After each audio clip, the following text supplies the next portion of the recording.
전세계 20억 유튜브 시청자 여러분 반갑습니다. 제 채널에 구독과 좋아요를 눌러주신 여러분 더더욱 반갑습니다. 여러분의 하드디스크 드라이브 문자열은 뭔가요? 보통 윈도우즈 운영체제를 사용하신다면 C 드라이브를 사용하실 텐데요.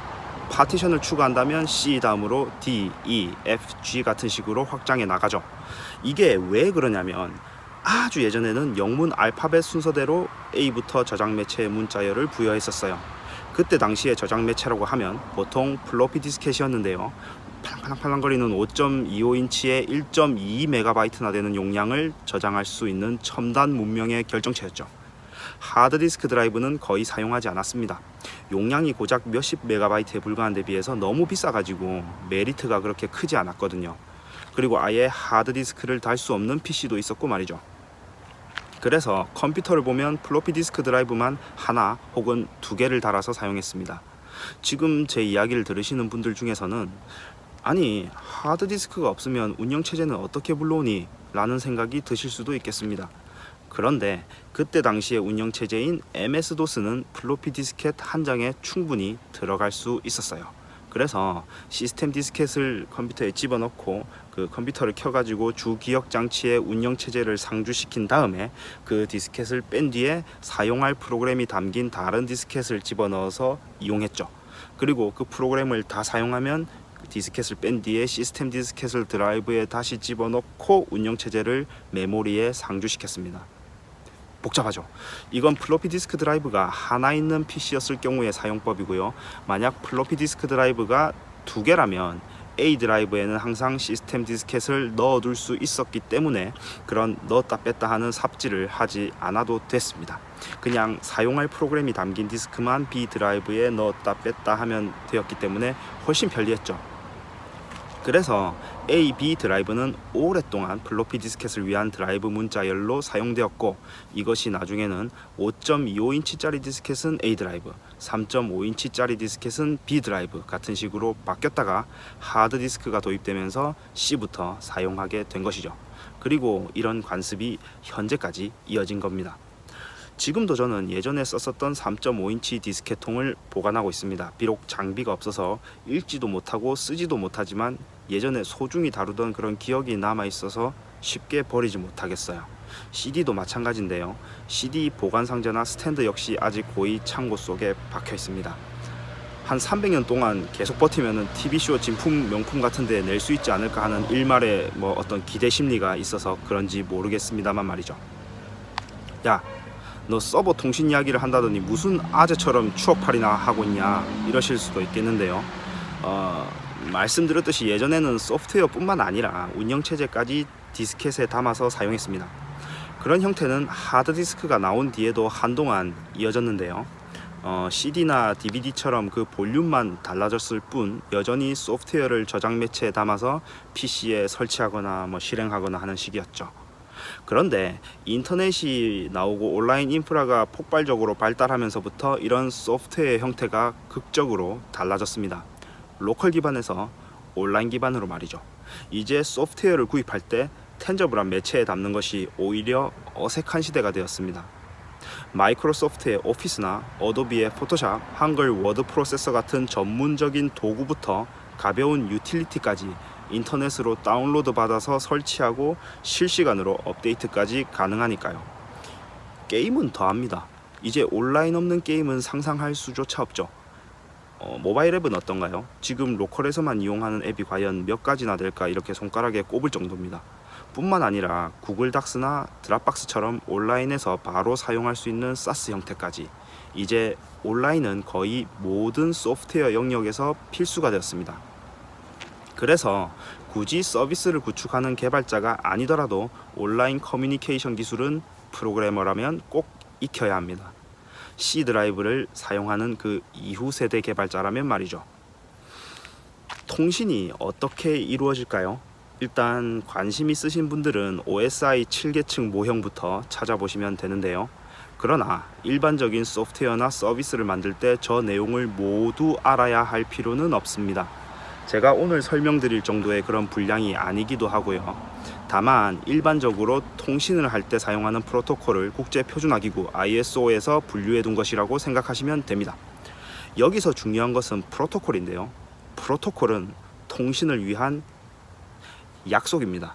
예를 들어 한국인의 표준어는 교양 있는 사람들이 두루 쓰는 현대 서울 말이죠. 그러니까 표준어는 한국인들끼리 정해놓은 일종의 통신 프로토콜이라고 할 수 있습니다. 다른 예를 들어볼까요? 군대에 가신 분들은 잘 아시겠지만 대부분 이 영상을 보는 분들이 남자분이실 거라 보고 설명드리자면 일종의 암구호 같은 느낌이라고 생각하셔도 돼요. 너구리라고 이야기했을 때 침대 같은 올바른 답어를 이야기해야 총을 맞지 않겠죠. 그런 약속이 프로토콜인 겁니다. 잠깐 좀 제가 곁다리로 이야기하자면 지금 제 채널의 남녀 성비를 따져보면 남성이 99.8%, 여성이 0.2% 정도 됩니다. 그래서 미리 0.2%에 속하신 여성분께는 와닿지 않는 예시일 수 있으니 제가 심심한 사과 말씀을 드리겠습니다. 여하튼 우리는 프로토콜을 사용해서 통신합니다. 자, 그렇다면 궁금한 것이 도대체 프로토콜을 사용해서 통신을 주고받는 대상은 누구와 누구일까요? 다양한 대상과 모델이 존재하겠지만 일반적인 소프트웨어 개발 환경에서는 이 통신의 주체를 손님과 웨이터의 관계로 여깁니다. 그리고 우리는 그런 관계를 일컬어 클라이언트 서버 모델이라고 합니다. 손님이 곧 클라이언트고 서버가 웨이터인 거죠. 웨이터는 식당에서 대기하고 있다가 손님이 식당에 들어오면 원하는 음식을 내어줍니다. 마찬가지입니다. 서버는 대기하고 있다가 클라이언트가 온라인으로 접속해 뭔가를 요청하면 해당하는 서비스를 제공합니다. 여러분은 유튜브 앱을 열고 제 동영상을 목록에서 이렇게 누른 뒤에 시청하고 계시잖아요. 여기서 유튜브가 바로 서버입니다. 그리고 유튜브 앱이 클라이언트죠. 여러분이 유튜브 앱이라는 클라이언트를 통해 식당에 들어가서 유튜브라는 웨이터에게 그 SK의 영상을 내놔라 이렇게 주문을 하신 셈이죠. 식당 얘기를 좀 더 해봅시다. 이 식당에서 프로토콜은 뭘까요? 메뉴판 정도로 생각합시다. 만약 여러분이 중국집에 가서 초밥을 달라고 하면 춘장으로 맞을 수도 있겠죠. 우리는 예측할 수 있고 약속한 메뉴만 시켜야 합니다. 그러니까 중국집에서 주문할 수 있는 것들만 모아놓은 메뉴판이 프로토콜에 알맞겠죠. 그럼 실제 소프트웨어에서 사용하는 프로토콜은 어떤 것이 있을까요? 보통 TCP/IP 프로토콜을 사용합니다. TCP/IP는 TCP와 IP를 함께 일컫는 말인데 이거는 일단 그냥 넘어갑시다. 별로 재미도 없고 긴 내용일 뿐더러 좀 깊은 내용이니까요. 여러분이 집중해서 보셔야 할 것은 바로 TCP/IP로 이루어지는 HTTP 통신인데요. 많은 소프트웨어가 HTTP 통신을 통해서 온라인 통신을 구현합니다. 특히 모바일 앱이 더더욱 그렇고요. 그래서 이제까지 제가 한 그 중국집 이야기는 사실 HTTP 통신을 이야기하기 위한 것이라고 생각하셔도 됩니다. 사실은 제가 오늘 하루 종일 중국 요리만 먹었거든요. 그래서 혈중에 좀 춘장 농도가 좀 높습니다. 오늘 계속 중국집 이야기를 하는 것이 아마 그것 때문일 수도 있을 것 같습니다. 자꾸 이야기가 딴 데로 새는데 여하튼 대부분 소프트웨어는 TCP/IP, HTTP 통신을 통해 온라인 서비스를 구현합니다. 이야기를 들으셨을 때 눈치채신 분도 계시겠지만 HTTP는 하이퍼텍스트 트랜스퍼 프로토콜의 약자로서 주로 하이퍼텍스트, 즉 홈페이지를 주고받는 데 사용하는 프로토콜입니다. 그런데 말이죠. 여기까지 제 이야기를 따라오신 분들이라면 좀 의아하실 수도 있는데 아니 야 TCP/IP가 프로토콜이라고 이야기하지 않았느냐. 그런데 HTTP도 프로토콜이네? TCP/IP로 이루어지는 HTTP 통신이라는 게 무슨 소리냐. 어떻게 중국집에 메뉴판이 두 개일 수가 있느냐 하는 질문이 생기실 수 있습니다. 네, 그러면은 이렇게 생각하시면 됩니다. HTTP를 짜장면이라고 생각하세요. TCP/IP는 사천식이라고 생각하시고, 그러니까 TCP/IP 프로토콜을 통한 HTTP 통신은 사천식 짜장면을 시켜 드시는 거라고 생각하시면 됩니다. 참고로 TCP/IP가 아닌 UDP/IP 프로토콜로도 HTTP 통신을 구현하실 수 있어요. 이런 경우는 광동식 짜장면이라고 생각하시면 좀 정리가 되실 겁니다. 자, HTTP는 보통 홈페이지를 주고받을 때 사용하는데요. 어떻게 소프트웨어에서 널리 사용하는 프로토콜이 되었을까요? 이유는 구현하기가 매우 간편하기 때문입니다. 만약에 HTTP를 사용하지 않는다면 어떻게 될까요? 자, 다시 중국집으로 돌아가서 이야기하면 중국집 메뉴판 위에 사천식, 광동식 딱 두 가지 선택지만 남게 되는 겁니다. 뭔가 구체적으로 짜장면이면 사천식 짜장면, 짬뽕이면 북경식 짬뽕 이렇게 주문하고 싶은데 이렇게 이야기할 수밖에 없는 거죠. 어떻게 이야기하냐면 저 주방장님께 전해주시겠어요? 그 웍에 돼지고기를 달달달달 볶은 뒤에 그 기름에 양파를 비롯한 각종 야채를 춘장과 함께 조리하여 삶은 면 위에 얹어주시겠습니까? 라고 구구절절하게 말이죠. TCP/IP 프로토콜만 사용해서 프로그래밍 해야 한다면 여러분은 많은 부분을 직접 구현해야 합니다. 하지만 사천짜장 하나 주세요 하고 간단히 주문하면 되는 것처럼 HTTP를 사용하면 간단히 해결되는 것이죠. 그래서 종합하자면 이렇습니다. 고객이 중국집에 들어가 웨이터를 불러서 메뉴판을 보고 4천씩 짜장면을 주문하는 것처럼 여러분의 클라이언트 소프트웨어가 서버에 접속해서 TCP/IP 프로토콜로 HTTP 통신을 하면 되는 겁니다. 자, 그러면 도대체 어떻게 하면 되는 걸까요? 순서대로 한번 알아보겠습니다. 먼저 여러분은 제가 서두에 말씀드렸던 클라이언트 서버 모델에 따라 클라이언트와 서버를 만들어야 합니다. 물론 클라이언트와 서버는 HTTP를 사용하기로 서로 약속이 되어 있는 상태죠. 클라이언트부터 제가 한번 말씀드리자면 거의 대부분의 프로그래밍 언어는 HTTP 통신을 위한 쌓기 프로그래밍을 지원합니다.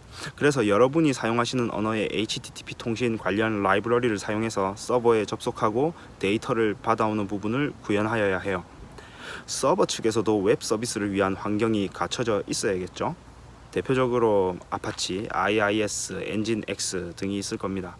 서버 사이드 언어로는 ASP 그리고 PHP, JSP 같은 것들을 고려할 수 있을 거고요. 그래서 클라이언트가 요청하는 URI에 적합한 결과를 보여주면 끝입니다. 예를 들어서 오늘의 날씨를 보여주는 앱을 만든다고 칩시다.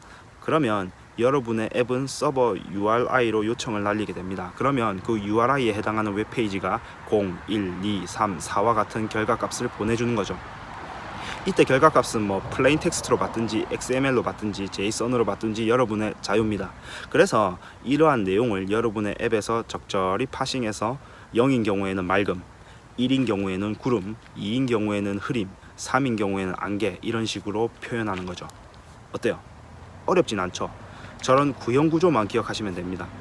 큰 줄기를 이해하고 나면 나머지는 장가지니까 어렵지 않을 거예요. 그 옛날에 게임 개발할 때 화면 한 귀퉁이에 픽셀 하나 찍으면 게임 다 구현했다는 이야기가 있었습니다. 그런 느낌이에요.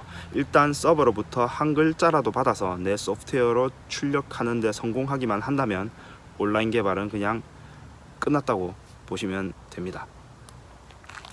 인터넷을 통한 소프트웨어의 확장과 실시간 처리 능력은 현 세대 소프트웨어가 구세대 소프트웨어에 비해서 가장 진화한 점입니다. 특히 모바일 앱을 비롯한 각종 서비스에서는 이제 없어서는 안 될 기술들이고 프로그래머들 또한 능숙하게 사용할 수 있어야 합니다. Node.js와 같은 편리한 런타임 환경을 통해 웹뿐만 아니라 쉽게 쌓기 서버를 구성하고 활용할 수 있게 되었습니다. 그럼에도 불구하고 HTTP를 말씀드린 이유는 그 범용성과 구현 난이도에 있습니다. 통신을 위한 손쉬운 대안이고 여러가지 레퍼런스가 많기 때문이죠.